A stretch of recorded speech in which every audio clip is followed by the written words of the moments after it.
All right, welcome back, everyone. I hope you're ready for another deep dive because today, well, let's just say we're going global. Lots to unpack, that's for sure. You know, something struck me looking at all this. Remember all that talk a while back about markets just, skyrocketing? Oh, yeah, the good old days, right? When everything seemed, well, simpler. Exactly.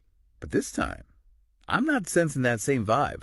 These reports, they're talking fading rallies, investors ditching those bullish bets. Yeah, unwinding bullish options, to use the lingo. Yeah. Well, it's a sign, isn't it? Investors getting a little more, shall we say, cautious. Cautious is one word for it. So for our listeners who maybe aren't fluent in Wall Streetese, break it down for us. What's got everyone so spooked? Well, think of it this way. A bullish option is basically a gamble. You're betting a stock or whatever asset is going to go up. When folks start backing away from those bets, it means they're not so sure anymore. Makes sense. So what's changed their minds? A few things, actually. First, that whole inflation thing, it's stickier than people hoped. Bloomberg's got some great reporting on this. Raw materials, energy costs are all going up.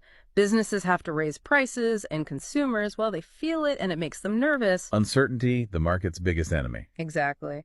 And then add in potential policy changes. I mean, who knows what's coming down the pipeline, especially on trade and economics. The Financial Times has a really insightful piece on this, how potential tariffs could really mess with global supply chains and, profits. Ooh, yeah, nobody likes hearing that. Right. And to top it all off, the Fed. Nobody's quite sure what they're going to do with interest rates next. It's adding to the overall jitters, let's put it that way. A perfect storm of uncertainty, sounds like. And we're seeing the numbers reflect that, too. You mentioned Treasury gains are down, but then Nikki's reporting China's equities are actually on the upswing, though they're still advising caution. It's a mixed bag, truly. That China rebound. It suggests some folks are looking for opportunities outside the U.S., which makes sense in this climate. But yeah, caution is the word of the day. All eyes are on those U.S. retail earnings reports coming out this week. That'll tell us a lot about how consumers are really feeling. All right, so markets are on edge. But speaking of potential changes, things are also getting spicy in the political arena, right? That Axios report, it's buzzing about potential new appointments, shakeups, and, well, in a lot of places. The who's who is definitely intriguing. A former Fed governor, a billionaire investor, up for a pretty key financial role. It says something, doesn't it? Seems like experience, that economic know-how, it's a priority this time around. Market-minded, maybe. Though how that actually plays out in policy, that's the million-dollar question. Precisely. And then you've got this other potential pick. A real critic of big tech, been pretty vocal against current telecom policies. More regulations, stricter data privacy, net neutrality could really shake things up for the tech world. Our listeners who are holding Apple stock, Google, they might want to pay attention to this one. No, absolutely. A new sheriff in town could mean a whole different game. Everything from content moderation to those antitrust battles, it's all on the table. And hey, let's not forget energy. The New York Times pointed out this individual with strong ties to, well, let's call them traditional energy sources.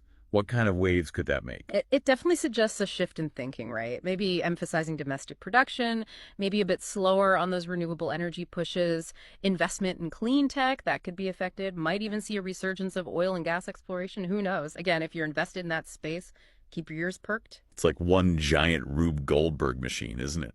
Every decision, every appointment, setting off a chain reaction somewhere else. But let's zoom out for a sec. Wow. Globally, things are tense, to put it mildly.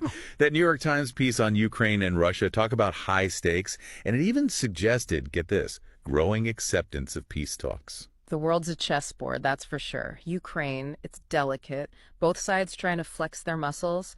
But any talk of negotiations, that's a big deal. Could swing markets depending on how it shakes out. And then, of course, there's China, playing their own game, sending those mixed signals. Collaboration 1 minute, competition the next. They want it both ways, don't they? Strong economic ties with the U.S., sure, but they also want to be the tech superpower, even if it means going head-to-head with American companies. Yeah. It's a balancing act, to say the least. And just to throw another log on the fire, Iran. Reuters mentioned they might be, open to negotiations. Talk about a wild card. Oh, that's a tangled web, no doubt. Years of mistrust, different goals, different everything. But the fact they're even considering talking, that's something. A tiny flicker of hope, maybe, that diplomacy isn't dead yet. So we've got anxious markets, potential policy shakeups, global power plays. And if that wasn't enough, the economy itself is throwing some punches. Financial Times is saying Germany might be staring down another year of contraction. And the Nikkei. Japan's core machinery orders, they're dropping. UK house prices are tumbling.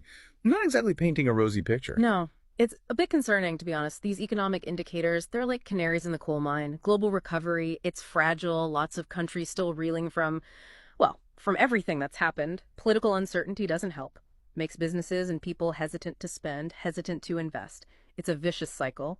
And those businesses, man, they're in the thick of it. Spirit Airlines, they filed for bankruptcy protection. The New York Times blamed it on fuel costs, competition, the whole nine yards. The auto industry, they're bracing for impact. Potential policy changes could really shake things up. Some companies even thinking about moving production. And Hasbro, they're on the hunt for new factory locations, maybe because of those tariffs we talked about earlier. It's a wild ride for everybody. All right, so big picture time. If our listeners take away one thing from all this, what should it be? What should they be watching, thinking about in the coming months? I think the key word is uncertainty. It's everywhere. But here's the thing. Uncertainty also breeds opportunity. Stay informed, understand what these global shifts could mean, and position yourself accordingly. Watch those companies you're invested in, how they adapt, and don't be afraid to adjust your own strategy. Solid advice. And on that note, I'm going to leave our listeners with a final thought to chew on. Keep exploring, keep questioning, and as always, thanks for joining us for the deep dive. Another year of contraction. And the Nikkei. Japan's core machinery orders, they're dropping. UK house prices are tumbling. Not exactly painting a rosy picture. No, it's a bit concerning, to be honest. These economic indicators, they're like canaries in the coal mine. Global recovery, it's fragile. Lots of countries still reeling from, well, from everything that's happened. Political uncertainty doesn't help. Makes businesses and people hesitant to spend, hesitant to invest. It's a vicious cycle. And those businesses, man, they're in the thick of it. Spirit Airlines, they filed for bankruptcy protection. The New York Times blamed it on fuel costs, competition, the whole nine yards. The auto industry, they're bracing for impact. Potential policy changes could really shake things up. Some companies even thinking about moving production. And Hasbro, they're on the hunt for new factory locations, maybe because of those tariffs we talked about earlier. It's a wild ride for everybody. All right, so big picture.